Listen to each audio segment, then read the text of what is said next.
ವರ್ಷಗಳು ಕಳೀತಾ ಇದೆ, ಆದ್ರೆ ಶನಿಯ ಕಾಟ ಮಾತ್ರ ಕಮ್ಮಿ ಆಗ್ತಾ ಇದೆ. ಬೇಡ ಬೇಡ ಅಂದ್ರೂ ಹೊಸ ಶತ್ರುಗಳು ಬರ್ತಿರೋದು ಯಾಕೆ? ಬಾಳಿದಾಗ ಬರ್ಲಿಲ್ಲ, ಬದುಕಿದಾಗ ಬರ್ಲಿಲ್ಲ, ಈಗ ಯಾಕೆ ಸ್ವಾಮಿ ಶನಿ ಕಾಟ? ಅಸಲಿ ಆಟ ಈಗ ಶುರು.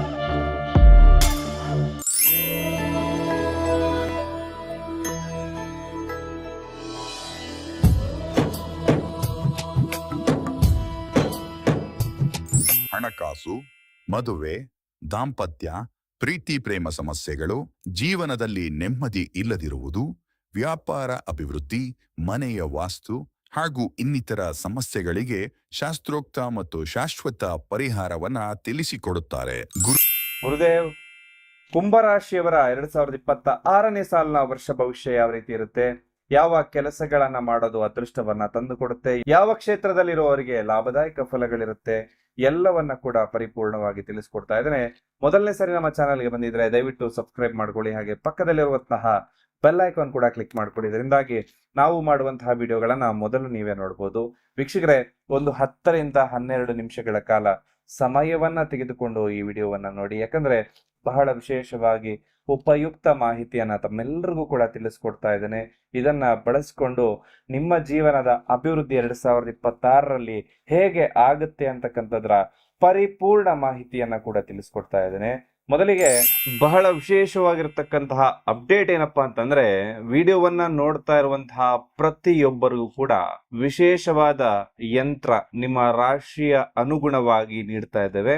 ಈ ಯಂತ್ರವನ್ನ ನೀವು ನಿಮ್ಮ ಫೋನ್ನಲ್ಲಿ ಡೌನ್ಲೋಡ್ ಮಾಡಿಕೊಂಡು, ಅದರ ಲಿಂಕ್ ಅನ್ನ ನಾವು ಕೊಟ್ಟಿರ್ತೇವೆ, ಅದನ್ನ ಡೌನ್ಲೋಡ್ ಮಾಡಿಕೊಂಡು ಅದನ್ನ ನಿಮ್ಮ ಒಂದು ಪ್ರಿಂಟ್ಔಟ್ ತಗೊಂಡು ನಿಮ್ಮ ಪರ್ಸ್ನಲ್ಲಿ ಇಟ್ಕೊಳ್ಳೋದ್ರಿಂದ ನಿಮಗೆ ವರ್ಷ ಪೂರ್ತಿ ಸಾಲ ಬಾಧೆಯಿಂದ ನಿವಾರಣೆ ಆಗ್ತಕ್ಕಂಥದ್ದು, ಹಾಗೆ ಸ್ವಲ್ಪ ನಿಮ್ಮ ರಾಷ್ಟ್ರಾಧಿಪತಿಯ ಅನುಗ್ರಹ ಕೂಡ ನಿಮಗೆ ಪ್ರಾಪ್ತಿ ಆಗ್ತಕ್ಕಂಥದ್ದಾಗುತ್ತೆ. ಇದನ್ನ ಹೇಗೆ ಡೌನ್ಲೋಡ್ ಮಾಡ್ಕೋಬೇಕು ಅಂದ್ರೆ, ವಿಡಿಯೋದ ಕೊನೆಯಲ್ಲಿ ಒಂದು ಲಿಂಕ್ ಅನ್ನ ಸ್ಕ್ಯಾನರ್ ಅನ್ನ ಕೊಟ್ಟಿರ್ತೇನೆ, ಅದರ ಮುಖಾಂತರದಲ್ಲಿ ಇದನ್ನ ಡೌನ್ಲೋಡ್ ಮಾಡ್ಕೋಬಹುದು, ಅಥವಾ ಕಮೆಂಟ್ ಸೆಕ್ಷನ್ ಅಲ್ಲೂ ಕೂಡ ಇದರ ಲಿಂಕ್ ಅನ್ನ ಕೊಟ್ಟಿರ್ತೇನೆ. ವಾಟ್ಸ್ಆಪ್ ಮುಖಾಂತರ ಇದನ್ನ ನೀವು ಡೌನ್ಲೋಡ್ ಮಾಡ್ಕೋಬಹುದು. ಹಾಗೆ ನಮ್ಮ ವಾಟ್ಸ್ಆಪ್ ನಲ್ಲಿ ಇನ್ನು ಮುಂದೆ ನಿಮ್ಮ ರಾಶಿಯ ಅನುಗುಣವಾಗಿರತಕ್ಕಂತಹ ದಿನ ಭವಿಷ್ಯದ ಅಪ್ಡೇಟ್ ಗಳನ್ನ ಕೂಡ ನಿಮ್ಮ ಮೊಬೈಲ್ ನಲ್ಲಿ ನೀವು ಪಡ್ಕೊಳ್ಬಹುದು.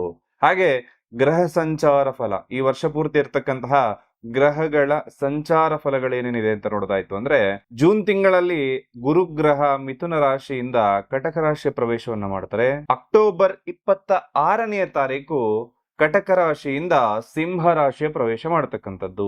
ಹಾಗೆ ಡಿಸೆಂಬರ್ ತಿಂಗಳಲ್ಲಿ ಗುರುಗ್ರಹ ವಕ್ರಿಯಾಗುತ್ತೆ. ಶನಿಗ್ರಹ ವರ್ಷ ಪೂರ್ತಿ ಮೀನ ರಾಶಿಯಲ್ಲೇ ಇರುತ್ತೆ. ವರ್ಷದ ಪ್ರಾರಂಭದಲ್ಲಿ ಸಿಂಹ ರಾಶಿಯಲ್ಲಿ ಇರ್ತಕ್ಕಂತಹ ಕೇತು ಗ್ರಹ ಡಿಸೆಂಬರ್ 4-5ನೇ ತಾರೀಕಿನಂದು ಕಟಕ ರಾಶಿಯ ಪ್ರವೇಶ ಮಾಡ್ತಕ್ಕಂಥದ್ದು. ಇದು ಈ ವರ್ಷ ಇರುವಂತಹ ಮೇಜರ್ ಗ್ರಹಗಳ ಸಂಚಾರ ಫಲ ಆಗಿರುತ್ತೆ. ಇದರಿಂದಾಗಿ ನಿಮ್ಮ ರಾಶಿಗೆ ಯಾವ ರೀತಿ ಫಲಾನುಫಲಗಳಿರುತ್ತೆ ಅಂತಕ್ಕಂಥದ್ದನ್ನ ನೋಡೋಣ ಬನ್ನಿ. ಕುಂಭರಾಶಿ ಅಂದಾಗ್ಲೇ ಯಾರು ಕೂಡ ಒಂದು ಯುದ್ಧಕ್ಕೆ ಹೋಗುವಾಗ ಶಸ್ತ್ರಾಭ್ಯಾಸ ಮಾಡಲ್ಲ. ಮೊದಲೇ ಎಲ್ಲವನ್ನ ಮಾಡಿ ತಯಾರಾಗಿ ಕೂತು, ಯಾವಾಗಾದ್ರೂ ಬರ್ಲಿ ಕಷ್ಟ, ಅದನ್ನ ಎದುರಿಸ್ತೀನಿ, ಸಮರ್ಥವಾಗಿ ಎದುರಿಸ್ತೀನಿ ಅಂತ ಹೇಳಿ ಕಷ್ಟಗಳು ಬರುವ ಮುಂಚೆನೆ ಯೋಚನೆ ಮಾಡಿರ್ತಾರೆ. ಕಲಶವನ್ನ ಹೊತ್ತಿರ್ತಕ್ಕಂತಹ ಮನುಷ್ಯ ಈ ಒಂದು ರಾಶಿಯ ಚಿಹ್ನೆ ಆದ್ರೆ, ಕರ್ಮ ಫಲದಾತನಾಗಿರ್ತಕ್ಕಂತಹ ಶನಿ ಇದರ ರಾಶ್ಯಾಧಿಪತಿ. ಸಮಾಜದಲ್ಲಿರ್ತಕ್ಕಂತಹ ಕಟ್ಟುಪಾಡುಗಳು, ನೀತಿ ನಿಯಮಗಳನ್ನ ಯಾವುದು ಕೂಡ ಸುಲಭವಾಗಿ ಒಪ್ಪಿಕೊಳ್ಳದೆ ತಮ್ಮದೇ ಆದ ದಾರಿಯನ್ನ ರೂಪಿಸಿಕೊಳ್ಳೋದು ಈ ಕುಂಭರಾಶಿಯವರಿಗೆ ಬಹುತೇಕ ಇಷ್ಟ. ಅಂದ್ರೆ, ನಾನು ಎಲ್ಲರನ್ನ ಒಪ್ಕೊಂಡು ಎಲ್ಲ ಹೇಗಿದೆಯೋ ಅದೇ ತರ ನಡ್ಕೊಂಡು ಹೋಗಲ್ಲ, ನನ್ನದಾದಂತಹ ಹೊಸ ದಾರಿ ಅಂದ್ರೆ ಒಂದು ನ್ಯಾಯಯುತವಾದ ದಾರಿಯನ್ನ ಖಂಡಿತವಾಗ್ಲೂ ಈ ಕುಂಭರಾಶಿಯವರು ಬಯಸ್ತಾರೆ. ಕುಂಭರಾಶಿ ಅಂದ ಕೂಡಲೇ ಬಹುತೇಕ ಜನರಿಗೆ ಇರ್ತಕ್ಕಂಥದ್ದು ಒಂದು ತಪ್ಪು ಕಲ್ಪನೆನೇ, ಅಂದ್ರೆ ಇವ್ರು ಯಾರ ಜೊತೆನೂ ಬೆರೆಯಲ್ಲ ಅಂತ ಹೇಳುವಂಥದ್ದು. ಖಂಡಿತವಾಗ್ಲೂ ಇವ್ರಿಗೆ ಇವ್ರದೇ ಆದಂತಹ ಸ್ಪೇಸ್ ಬೇಕಾಗತ್ತೆ, ಇವ್ರಿಗೆ ಇವ್ರದಾದಂತಹ ಟೈಮ್ ಬೇಕಾಗತ್ತೆ. ಆ ಟೈಮ್ ಕೊಟ್ಟಾಗ ಖಂಡಿತವಾಗ್ಲೂ ಎಲ್ಲರ ಜೊತೆನೂ ಕೂಡ ಇವರು ಬೆರೀತಾರೆ. ಇವರಿಗೆ ಆಳವಾದ ಅಧ್ಯಯನ ಕೂಡ ಇದೆ, ಆಳವಾದ ಜ್ಞಾನ ಕೂಡ ಇದೆ. ಮಾನವೀಯತೆಗೆ ಹೆಸರಾಗಿರ್ತಕ್ಕಂತಹ ರಾಶಿಯೇ ಈ ಕುಂಭರಾಶಿ. ನೀವು ಹೋದ ವರ್ಷದ ವಿಡಿಯೋ ತೆಗೆದು ನೋಡಿದ್ರು ಇದೇ ಮಾತನ್ನ ಅಲ್ಲೂ ಕೂಡ ಹೇಳಿದ್ದೇನೆ. ಯಾಕಂದ್ರೆ ಕುಂಭರಾಶಿ ಅಂದ್ರೇನೆ ಬಹಳ ವಿಶೇಷವಾದಂಥವರು. ಯಾರಿಗೂ ಕೂಡ ಕೆಟ್ಟದ್ದನ್ನ ಬಯಸುವಂತಹ ಗುಣ ಅವರಲ್ಲಿಲ್ಲ. ಆದ್ರೂ ಕೂಡ ಮೈ ತುಂಬಾ ಶತ್ರುಗಳು ಇದೇ ಕುಂಭರಾಶಿಗೆ. ಕುಂಭರಾಶಿಯವರು ಇವರೆಲ್ಲರೂ ಕೂಡ ಹುಟ್ಟು ವಿಜ್ಞಾನಿಗಳು ಅಂತ ಹೇಳ್ತೇನೆ, ಅಥವಾ ವಿಶೇಷವಾಗಿ ಸಾಧಕರು ಅನ್ನುವ ಪದವನ್ನ ಕೂಡ ಇವರಿಗೆ ಬಳಸ್ಬೋದು. ವಿಜ್ಞಾನ, ತಂತ್ರಜ್ಞಾನ, ಸಂಶೋಧನಾ ಅಥವಾ ಇನ್ನಿತರ ಕಾರ್ಯ ವೈಖರಿ ಅಂತಕ್ಕಂಥದ್ದು ಒಂದು ಆಸ್ಟ್ರೋನಾಟ್ಸ್ ಆಗಿರುವಂಥದ್ದು ಅಥವಾ ಒಬ್ಬ ಆಸ್ಟ್ರಾಲಜರ್ ಆಗುವಂಥದ್ದು ಎಲ್ಲವೂ ಕೂಡ ಈ ಒಂದು ಕುಂಭರಾಶಿಯಲ್ಲಿ ಇರತಕ್ಕಂತಹ ವಿಶೇಷವಾದ ಗುಣಗಳೇ ಸರಿ. ಕುಂಭರಾಶಿಯವರಿಗೆ 36 ವರ್ಷ ಆಗುವವರೆಗೂ ಕೂಡ ಜೀವನದಲ್ಲಿ ಸರಿಯಾದ ನೆಲೆಯನ್ನ ಕಂಡುಕೊಳ್ಳೋದು ಬಹಳ ಕಷ್ಟಪಡ್ತಾರೆ. ಯಾಕಂದ್ರೆ ಇವರು ಸಮಾಜಕ್ಕೋಸ್ಕರ ಹೋರಾಟ ನಡೆಸಿರ್ತಾರೆ, ಸಮಾಜಕ್ಕೋಸ್ಕರ ಜೀವನವನ್ನು ನಡೆಸ್ತಿರ್ತಾರೆ. ಆದ್ರೆ 36 ವರ್ಷ ಆದ ನಂತರದಲ್ಲಿ ನನ್ನ ಜೀವನ, ನನ್ನ ಸಂಸಾರ ಅಂತಕ್ಕಂಥದ್ದು ಇವರಿಗೆ ಮನವರಿಕೆ ಆಗುತ್ತೆ. ಎಲ್ಲಾ ವಿಚಾರಗಳನ್ನ ಕೂಡ ಸದ್ಬುದ್ಧಿಯಿಂದನೇ ನೋಡ್ತಾರೆ. ಅಂದ್ರೆ ಯಾವುದೇ ದುರ್ಬುದ್ಧಿ ಇರೋದಿಲ್ಲ, ಇನ್ನೊಬ್ಬರಿಗೆ ಮೋಸ ಮಾಡುವ ಗುಣ ಇರೋದಿಲ್ಲ. ಏನೇ ಇದ್ರು ಕೇಳ್ಬಿಟ್ಟು ಇನ್ನೊಬ್ಬನಿಗೂ ಕೊಟ್ಟು ನಾನು ತಿಂತೀನಿ ಅನ್ನೋ ಗುಣ ಈ ಕುಂಭರಾಶಿಯಲ್ಲಿರುತ್ತೆ. ಈ ಕುಂಭರಾಶಿಯವರ ಮನಸ್ಸಿನಲ್ಲಿರ್ತಕ್ಕಂತಹ ವಿಚಾರಗಳನ್ನ ಬದಲಾಯಿಸೋದು ಬಹಳ ಕಷ್ಟ. ಯಾಕಂದ್ರೆ ನಾನು ಯೋಚನೆ ಮಾಡಿರ್ತಕ್ಕಂಥದ್ದು ಸರಿ ಇದೆ, ನನ್ನ ಯೋಚನೆ ಸರಿ ಇದೆ ಅಂತ ಹೇಳಿ ಬಹುತೇಕ ಇವರು ಯೋಚನೆ ನಡೆಸ್ತಾ ಇರ್ತಾರೆ. ಇವರು ಒಂದೊಂದು ಬಾರಿ ತೆಗೆದುಕೊಳ್ಳುವಂತಹ ನಿರ್ಧಾರ ಇವರ ಸಂಗಾತಿಗೆ ಇಷ್ಟವಾಗದೆ ಅಥವಾ ಇವರ ಸಂಗಾತಿಯ ವಿರುದ್ಧವಾಗಿ ತೆಗೆದುಕೊಂಡು ಇವರ ಒಂದು ಸಂಬಂಧವನ್ನ ಜಟಿಲಗೊಳಿಸುವಂತಹ ಒಂದು ಸಂದರ್ಭಗಳು ಕೂಡ ನಿರ್ಮಾಣ ಆಗ್ಬೋದು.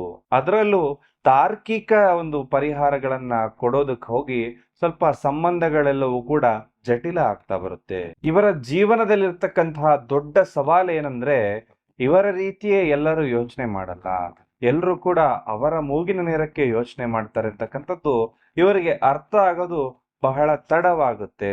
ತಮ್ಮ ಒಂದು ಲೋಕದಿಂದ ಹೊರಬಂದು ಈ ಲೋಕದಲ್ಲಿರ್ತಕ್ಕಂತಹ ಜನ ಅಂದ್ರೆ 11 ರಾಶಿ, ಉಳಿದ 11 ರಾಶಿಯವರು ಯಾವ ರೀತಿ ಯೋಚನೆ ಮಾಡ್ತಾರೆ ಅಂತಕ್ಕಂಥದ್ದು ಇವರಿಗೆ ತಿಳಿಯುವಂತದ್ದೇ ಬಹಳ ಲೇಟ್ ಆಗ್ಬಿಡುತ್ತೆ. ತಲೆಯಲ್ಲಿ ಒಂದು ಯೋಚಿಸಿ ಹೃದಯದಲ್ಲಿ ಅಥವಾ ಮನಸ್ಸಿನಲ್ಲಿ ಒಂದು ಬಯಕೆಯನ್ನ ಬಹುತೇಕ ಜನರು ಇಟ್ಕೊಂಡಿರ್ತಾರೆ.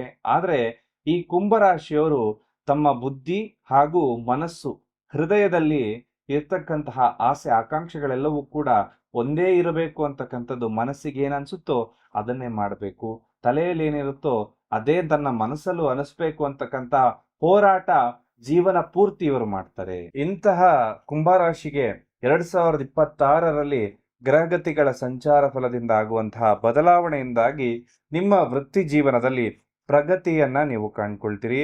ಪ್ರಗತಿ ಅಂತಕ್ಕಂಥದ್ದು ನಿಮ್ಮ ವೃತ್ತಿ ಜೀವನದಲ್ಲಿ ಬಹುತೇಕ ಲಾಭದಾಯಕವಾಗಿರುತ್ತೆ. ಅಂದ್ರೆ ಶ್ರಮಕ್ಕೆ ತಕ್ಕಂತಹ ಪ್ರತಿಫಲ ನಿಮಗೆ ಪ್ರಾಪ್ತಿಯಾಗ್ತಕ್ಕಂಥದ್ದು. ನೀವು ಏನು ಯೋಚನೆ ಮಾಡಿರ್ತೀರಿ, ನೀವು ಎಷ್ಟು ಕಷ್ಟಪಟ್ಟಿರ್ತೀರಿ, ಎಲ್ಲದಕ್ಕೂ ಕೂಡ ತಕ್ಕ ಪ್ರತಿಫಲ ಅಂತಕ್ಕಂಥದ್ದು ಕೂಡ ನಿಮಗೆ ಪ್ರಾಪ್ತಿಯಾಗುತ್ತೆ. ವೃತ್ತಿ ಜೀವನದಲ್ಲಿ ಅನೇಕ ಏರಿಳಿತಗಳನ್ನ ನೀವು ಈ ಹಿಂದೆ ಬಹುತೇಕ ಸಾರಿ ನೋಡಿರ್ತೀರಿ. ಅದೆಲ್ಲವನ್ನ ಕೂಡ ನಿಮ್ಮ ಒಂದು ಎಕ್ಸ್ಪೀರಿಯನ್ಸ್ ಆಗಿ ಇಟ್ಕೊಂಡು ಈ ವರ್ಷ ಬರುವಂತಹ ಸವಾಲುಗಳನ್ನ ಎದುರಿಸಬೇಕಾಗತ್ತೆ. ಹಣಕಾಸಿನ ಸ್ಥಿತಿ 2026ರಲ್ಲಿ ಸ್ವಲ್ಪ ಉತ್ತಮವಾಗಿರ್ತಕ್ಕಂತಹ ವರ್ಷ ಅಂತ ಹೇಳ್ತೇನೆ. ಹಣದ ಒಳಹರಿವು ಚೆನ್ನಾಗಿರುತ್ತೆ. ಸವಾಲುಗಳ ಮಧ್ಯೆಯೂ ಸಂಪಾದನೆ ಮಾಡಲು ಅನೇಕ ಅವಕಾಶಗಳು ನಿಮ್ಮನ್ನ ಹುಡುಕಿಕೊಂಡು ಬರುತ್ತೆ. ರಾಹುವಿನ ಪ್ರಭಾವ ಇರೋದ್ರಿಂದ ಸ್ವಲ್ಪ ಅನಗತ್ಯವಾಗಿರುವಂತಹ ಖರ್ಚನ್ನ ಈ ರಾಹು ಮಾಡಿಸ್ತಾನೆ. ಹಾಗಾಗಿ ಹಣಕಾಸಿನ ವಿಚಾರದಲ್ಲಿ ಸ್ವಲ್ಪ ಎಚ್ಚರಿಕೆಯಿಂದ ಇರಬೇಕು. ದೀರ್ಘ ಅವಧಿಯ ಹೂಡಿಕೆ ಏನಾದರೂ ಮಾಡಿತ್ತು ಅಂದ್ರೆ ಲಾಭವನ್ನ ತಂದುಕೊಡುತ್ತೆ. ಪ್ರೇಮ ಮತ್ತು ಕೌಟುಂಬಿಕ ಜೀವನವನ್ನ ನೋಡೋದಾಯ್ತು ಅಂದ್ರೆ ಪ್ರೇಮಿಗಳಿಗೆ ಇದು ಉತ್ತಮ ವರ್ಷ ಅಂತ ಹೇಳ್ತೇನೆ. ನಿಮ್ಮಿಬ್ಬರ ಸಂಬಂಧವನ್ನ ಒಂದು ಲೀಗಲ್ ಮಾಡುವಂಥದ್ದು ಅಥವಾ ಮದುವೆಯಾಗಿ ಕನ್ವರ್ಟ್ ಮಾಡ್ತಕ್ಕಂಥದ್ದು ಗಟ್ಟಿಯಾಗಿಸುವಂತಹ ಸಾಧ್ಯತೆ ಈ ವರ್ಷ ಇದೆ. ಹಾಗೆ ಸಣ್ಣ ಪುಟ್ಟ ವಿಷಯಗಳಿಗೆ ವಾದ ವಿವಾದಗಳು ಕೂಡ ಇರ್ಬೋದು. ಅದರ ಬಗ್ಗೆ ಒಂದು ಸ್ವಲ್ಪ ಎಚ್ಚರಿಕೆಯನ್ನು ನೀವೆಲ್ಲರೂ ವಹಿಸ್ಬೇಕಾಗತ್ತೆ. ವಿವಾಹದ ಬಗ್ಗೆ ಯೋಚಿಸ್ಬೇಕಾದ್ರೆ ನಿಮ್ಮೆಲ್ರಿಗೂ ಕೂಡ ಅತ್ಯಂತ ಅವಿವಾಹಿತರು ಎಲ್ರಿಗೂ ಕೂಡ ಬಹುತೇಕ ವರ್ಷದಿಂದ ಮದುವೆ ಆಗಿಲ್ಲ, 35, 36 ಆಗಿತ್ತು ಅಂದ್ರೂ ಕೂಡ ಈ ವರ್ಷ ವಿವಾಹ ಯೋಗ ಬರುವ ಲಕ್ಷಣಗಳಿದೆ. ಹಾಗೆ ಕೌಟುಂಬಿಕ ಜೀವನದಲ್ಲಿ ಸಾಮರಸ್ಯ ಅಂತಕ್ಕಂಥದ್ದಿರುತ್ತೆ. ಕುಟುಂಬ ಸದಸ್ಯರ ಬೆಂಬಲ ನಿಮಗಿರುತ್ತೆ. ಹಿರಿಯರ ಆರೋಗ್ಯದ ಬಗ್ಗೆ ಒಂದಷ್ಟು ಕಾಳಜಿಯನ್ನ ನೀವು ವಹಿಸ್ಬೇಕಾಗತ್ತೆ.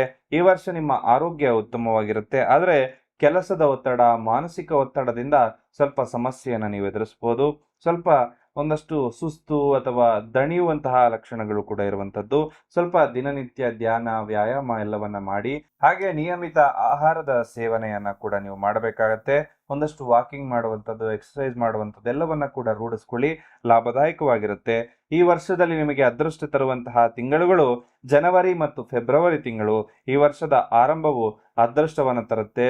ಕೆಲಸದಲ್ಲಿ ಉತ್ತಮ ಪ್ರಗತಿ ಆಗುತ್ತೆ, ಹೊಸ ಯೋಜನೆಗಳ ಆರಂಭ ಆಗುತ್ತೆ, ಆರ್ಥಿಕ ಲಾಭ, ವೈಯಕ್ತಿಕವಾದಂತಹ ಲಾಭಗಳು ಕೂಡ ಆಗುತ್ತೆ, ಹಾಗೂ ಸಕಾರಾತ್ಮಕ ಬದಲಾವಣೆಗಳು ಕೂಡ ಈ ವರ್ಷ ನಿಮ್ಮ ಜೀವನದಲ್ಲಿ ನಡೆದರೆ ಮೇ ಮತ್ತು ಜೂನ್ ತಿಂಗಳಲ್ಲಿ ಹಣಕಾಸು ವಿಚಾರದಲ್ಲಿ ನೀವು ಸ್ವಲ್ಪ ಅದೃಷ್ಟಶಾಲಿಗಳಾಗಿರ್ತೀರಿ.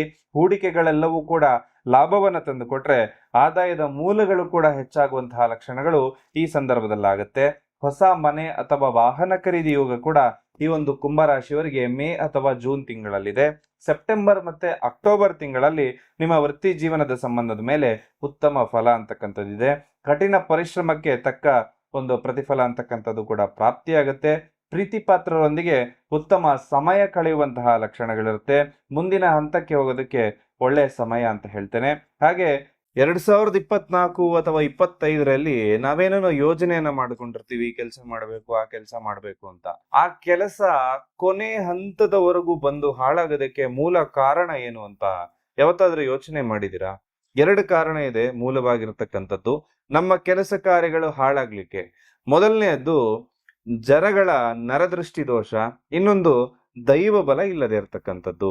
ನಿಮ್ಮ ಶತ್ರುಗಳಾಗಿರ್ಬೋದು ಅಥವಾ ನಿಮ್ಮ ಹಿತೈಷಿಗಳು ಅಥವಾ ನಿಮ್ಮ ಕುಟುಂಬದವರು, ನಿಮ್ಗೆ ಒಳ್ಳೇದು ಬಯಸುವವರು ಅಂತ ಹೇಳಿ ನಿಮ್ಮ ಅಕ್ಕಪಕ್ಕ ಯಾರು ಓಡಾಡ್ತಾ ಇರ್ತಾರಲ್ಲ, ಇಂಥ ವ್ಯಕ್ತಿಗಳಿಂದನೇ ಬಹುತೇಕ ತೊಂದರೆಗಳನ್ನ ನೀವು ಎದುರಿಸ್ಬೇಕಾಗತ್ತೆ. ಯಾಕಂದ್ರೆ ಒಂದು ಕೆಲಸ ಆಗೋದಕ್ಕಿಂತ ಮುಂಚೆ ನಾವು ಹಲವಾರು ವಿಚಾರಗಳನ್ನ ಅವ್ರ ಜೊತೆ ಹಂಚ್ಕೊಂಡಿರ್ತೇವೆ. ಅವರು ಒಂದು ಒಳ್ಳೇದಾಗ್ಲಿ ಅಂತನೋ ಕೆಟ್ಟದಾಗ್ಲಿ ಅಂತನೋ ಒಂದು ದೃಷ್ಟಿ ಅಂತಕ್ಕಂಥದ್ದು ನಮ್ಮ ಮೇಲೆ ಇಟ್ಟಿರ್ತಾರೆ. ಅದರಿಂದಾಗಿ ಅರ್ಧ ಕೆಲಸಗಳು ಹಾಳಾಗುತ್ತೆ. ಇದಕ್ ಪರಿಹಾರ ಏನ್ ಮಾಡಬೇಕು ಅಂತಾನು ಹೇಳ್ತೇನೆ. ಜೊತೆಯಲ್ಲಿ ದೈವ ಬಲ ಇಲ್ಲದೆ ಇರ್ತಕ್ಕಂಥದ್ದು. ನಾವು ಏನ್ ಅನ್ಕೊಳ್ತೇವೆ, ನಮ್ಮ ಮನೆಯಲ್ಲಿ ಬಹಳ ವಿಶೇಷವಾದ ಪೂಜೆಯನ್ನ ನಾವು ಮಾಡ್ತೇವೆ, ವಾರವನ್ನ ಮಾಡ್ತೇವೆ, ವರ್ಷಕ್ಕೊಮ್ಮೆ ಮನೆ ದೇವ್ರಿಗೂ ಹೋಗಿ ಬರ್ತಾ ಇದ್ದೇವೆ, ನಮಗ್ ದೈವ ಬಲ ಎಲ್ಲ ಚೆನ್ನಾಗಿದೆ ಅಂತ ಹೇಳಿ. ಆದ್ರೆ ನಮ್ಮ ಜಾತಕ ಬಲಿಷ್ಠವಾಗಿದ್ದಾಗ ಏನು ತೊಂದರೆ ಬರುದಿಲ್ಲ. ಆದ್ರೆ ಜಾತಕವು ಬಲಿಷ್ಠವಿಲ್ಲದಿದ್ದಾಗ, ದೈವ ಅನುಗ್ರಹವು ಇಲ್ಲದಿದ್ದಾಗ ಕೆಲಸ ಕಾರ್ಯಗಳು ಹಾಳಾಗುತ್ತೆ. ಅದಕ್ಕೋಸ್ಕರ ಧನ ಆಕರ್ಷಣೆ ಆಗ್ಬೇಕು. ಇದೆಲ್ಲವೂ ನಿಮಗೆ ಆಕರ್ಷಣೆ ಆಗೋದಕ್ಕೆ ವಿಶೇಷವಾಗಿರ್ತಕ್ಕಂತಹ ಮಣಿಗಳನ್ನ ನೀವು ಧರಿಸ್ಕೋಬೇಕಾಗತ್ತೆ. ಇದು ಬಹಳ ಟೈಮಿಂದ ನನ್ನ ಹಸ್ತದಲ್ಲಿ ನಾನೇ ಧರಿಸಿರ್ತಕ್ಕಂತಹ ಮಣಿಗಳು. ಇದನ್ನ ತಮ್ಮೆಲ್ರಿಗೂ ಕೂಡ ಇವತ್ತು ರೆಕಮೆಂಡ್ ಮಾಡ್ತಾ ಇದ್ದೇನೆ. ಇದರಲ್ಲಿ ಒಟ್ಟು 4 ಮಣಿಗಳಿರ್ತಕ್ಕಂತಹ ಒಂದು ಬ್ರೇಸ್ಲೆಟ್ ಬರುತ್ತೆ. ಇದು ಬಹಳ ವಿಶೇಷವಾಗಿ ಧನವನ್ನ ಆಕರ್ಷಣೆ ಮಾಡುತ್ತೆ. ಹಾಗೆ ಇನ್ನೊಂದು ಧನವನ್ನ ಉಳಿಸಿಕೊಳ್ಳೋದಕ್ಕೆ ಸಹಾಯ ಮಾಡಿದ್ರೆ, 3ನೇದ್ದು ಹೊಸ ಹೊಸ ಅವಕಾಶಗಳನ್ನ ಕೊಡುತ್ತೆ. ಇನ್ನ 4ನೇದ್ದು ದೃಷ್ಟಿ ದೋಷದಿಂದ ಪರಿಹಾರ ಮಾಡ್ತಕ್ಕಂತ ಒಂದು ಬ್ರೇಸ್ಲೆಟ್ ಆಯ್ತು. ಅಂದ್ರೆ ಇನ್ನೊಂದು ವಿಶೇಷವಾಗಿ ಮಾಟ ಮಂತ್ರ ಸಮಸ್ಯೆಯನ್ನ ನಿವಾರಣೆ ಮಾಡ್ತಕ್ಕಂಥದ್ದು, ನರದೃಷ್ಟಿಯಿಂದ ಕಾಪಾಡ್ತಕ್ಕಂಥದ್ದು. ಹಾಗೆ 3ನೇ ಮಣಿ, ಹಾಗೆ 2ನೇ ಬ್ರೇಸ್ಲೆಟ್ ಅಲ್ಲಿ ಇರ್ತಕ್ಕಂತಹ 3ನೇ ಮಣಿ ಏನಪ್ಪಾ ಅಂತಂದ್ರೆ ಬಹಳ ವಿಶೇಷವಾಗಿ ಅದ್ಭುತ ಶಕ್ತಿ ಇರ್ತಕ್ಕಂಥದ್ದು. ಅದು ದೈವ ಬಲ ಹೆಚ್ಚಿಸ್ಲಿಕ್ಕೆ ಎಲ್ಲದಕ್ಕೂ ಕೂಡ ಸಹಾಯಕವಾಗಿರ್ತಕ್ಕಂಥದ್ದು. 2 ಮಣಿಗಳನ್ನ ನಾವು ಕಾಂಬಿನೇಷನ್ ಮಾಡಿ ಧರಿಸೋದ್ರಿಂದ ದೃಷ್ಟಿ ದೋಷವೂ ಪರಿಹಾರ ಆಗುತ್ತೆ, ಜೊತೆಯಲ್ಲಿ ದೈವ ಬಲ, ದೈವ ಅನುಗ್ರಹ ಕೂಡ ನಿಮ್ಮ ಜೊತೆ ಇರುತ್ತೆ. ಹಾಗಾಗಿ ಯಾರಿಗೆ ಸಾಧ್ಯ ಇದೆಯೋ ತಾವೆಲ್ಲರೂ ಕೂಡ ಈ ಮಣಿಗಳನ್ನ ತರಿಸಿ ಹಾಕೊಳ್ಳಿ. ನಿಮ್ಮ ಹೆಸರಿನಲ್ಲಿ, ನಿಮ್ಮ ಮನೆ ದೇವರ ಹೆಸರಿನಲ್ಲಿ, ನಿಮ್ಮ ರಾಶಿ ನಕ್ಷತ್ರಕ್ಕೆ ಅನುಸಾರವಾಗಿ ಪ್ರಾಣ ಪ್ರತಿಷ್ಠಾಪನೆ ಮಾಡಿ ಇದನ್ನು ಕೊಡ್ತಾ ಇದ್ದೇವೆ. ಇದನ್ನು ನೀವು ಧರಿಸೋದ್ರಿಂದ ಅತ್ಯಂತ ಶುಭದಾಯಕ ಫಲಗಳು ಕೂಡ ನಿಮಗೆ ಪ್ರಾಪ್ತಿಯಾಗುತ್ತೆ. ಹಾಗೂ 100ಗೆ 100% ರಿಸಲ್ಟ್ ಕೂಡ ನಿಮಗೆ ಪ್ರಾಪ್ತಿಯಾಗುತ್ತೆ. ಇದರ ಬಗ್ಗೆ ಹೆಚ್ಚಿನ ಮಾಹಿತಿ ಬೇಕಾದಲ್ಲಿ ಕೆಳಕಂಡ ನಂಬರ್ಗೆ ಕರೆ ಮಾಡಿ ಮಾಹಿತಿಯನ್ನ ಕೂಡ ಪಡ್ಕೊಳ್ಬಹುದು. ಕೆಲವೊಬ್ಬರ ಜೀವನದಲ್ಲಿ ರಾಜಯೋಗ ಇದ್ರೂ ಕೂಡ ಸಾಮಾನ್ಯ ವ್ಯಕ್ತಿಯ ತರ ಅವರು ಜೀವನವನ್ನ ನಡೆಸ್ತಾ ಇರ್ತಾರೆ. ಇನ್ನೂ ಕೆಲವರ ಜೀವನದಲ್ಲಿ ಯಾವುದೇ ಯೋಗ ಇಲ್ಲದಿದ್ರೂ ಕೂಡ ದಿನದಿಂದ ದಿನಕ್ಕೆ ಅಭಿವೃದ್ಧಿಯನ್ನ ಆಗ್ತಾರೆ. ಅದಕ್ಕೆ ಮೂಲ ಕಾರಣ ಏನಪ್ಪಾ ಅಂತಂದ್ರೆ, ನಮ್ಮ ಅದೃಷ್ಟ ಸಂಖ್ಯೆ ಯಾವುದು, ನಮ್ಮ ಅದೃಷ್ಟ ಬಣ್ಣ ಯಾವುದು, ನಮ್ಮ ಹೆಸರು ನಮಗೆ ಅದೃಷ್ಟವಾಗಿದೆಯಾ, ನಮ್ಮ ಜಾತಕದಲ್ಲಿ ನಾವು ಯಾವ ಕೆಲಸ ಮಾಡಿದ್ರೆ ನಮ್ಗೆ ಅದೃಷ್ಟ ತಂದು ಕೊಡುತ್ತೆ, ಎಲ್ಲವೂ ಕೂಡ ನಮ್ಮ ಜಾತಕದಲ್ಲೇ ಇರುತ್ತೆ. ಹಾಗಾಗಿ ನಮ್ಮ ಜಾತಕವನ್ನ ಪರಿಶೀಲನೆ ಮಾಡಿಕೊಂಡು ಅದಕ್ಕನುಗುಣವಾಗಿರ್ತಕ್ಕಂತಹ ಪರಿಹಾರಗಳನ್ನ ನಾವು ಮಾಡಿದಾಗ ಖಂಡಿತವಾಗ್ಲೂ ನಮ್ಮ ಜೀವನದಲ್ಲೂ ಕೂಡ ಅಭಿವೃದ್ಧಿ ಆಗುತ್ತೆ. ಹಾಗೆ ವಿಶೇಷವಾಗಿರ್ತಕ್ಕಂಥದ್ದು ನುರಿತ ಜ್ಯೋತಿಷ್ಯರಲ್ಲಿ ನಿಮ್ಮ ಜಾತಕಗಳನ್ನ ಪರಿಶೀಲನೆ ಮಾಡಿಕೊಂಡು ಅದಕ್ಕೆ ಬೇಕಾದ ಪರಿಹಾರಗಳನ್ನ ಕೂಡ ಮಾಡಿಕೊಡಿ. ಕುಂಭರಾಶಿಯವರು ಮಾಡಬೇಕಾಗಿರೋ ಪರಿಹಾರಗಳೇನಪ್ಪಾ ಅಂತಂದ್ರೆ, ಕುಂಭರಾಶಿಯ ರಾಶಾಧಿಪತಿ ಶನಿ ಆಗಿರೋದ್ರಿಂದ ನೀವು ಸ್ವಲ್ಪ 7.5 ಕೂಡ ಇರೋದ್ರಿಂದ ನೀವೆಲ್ಲರೂ ಶನಿವಾರ ದಿವಸ ಆಂಜನೇಯ ಸ್ವಾಮಿ ದೇವಸ್ಥಾನಕ್ಕೆ ಹೋಗಿ ಭೇಟಿಯನ್ನ ಕೊಟ್ಬಿಟ್ಟು ಬನ್ನಿ. ಹಾಗೆ ಹನುಮಾನ್ ಚಾಲೀಸವನ್ನ ಕೂಡ ಓದೋದು ಉತ್ತಮ ಫಲವನ್ನ ಕೊಡುತ್ತೆ. ರಾಹುಕೇತುಗಳ ಪ್ರಭಾವ ಸ್ವಲ್ಪ ಕಮ್ಮಿ ಆಗ್ಲಿಕ್ಕೆ ಗಣಪತಿಯ ಪೂಜೆಯನ್ನ ಮಾಡ್ತಕ್ಕಂಥದ್ದು, ಸಂಕಷ್ಟಹರ ಚತುರ್ಥಿ ಅಥವಾ ಸಂಕಷ್ಟಹರ ಗಣಪತಿಯ ಆರಾಧನೆಯನ್ನ ಮಾಡ್ತಕ್ಕಂಥದ್ದು ಲಾಭದಾಯಕ ಫಲಗಳನ್ನ ನಿಮಗೆ ಕೊಡುತ್ತೆ. ನೀವು ಅಂದುಕೊಂಡ ಕೆಲಸ ಕಾರ್ಯಗಳೆಲ್ಲವೂ 2026ರಲ್ಲಿ ನೀವು ಅಂದುಕೊಂಡಂತೆ ಆಗ್ಲಿ, ಉತ್ತಮ ಫಲಗಳೆಲ್ಲವೂ ಕೂಡ ಪ್ರಾಪ್ತಿಯಾಗ್ಲಿ. ಎಲ್ರಿಗೂ ಕೂಡ ಶುಭವಾಗ್ಲಿ. ಸರ್ವೇ ಜನಃ ಸುಖಿನೋ ಭವಂತು.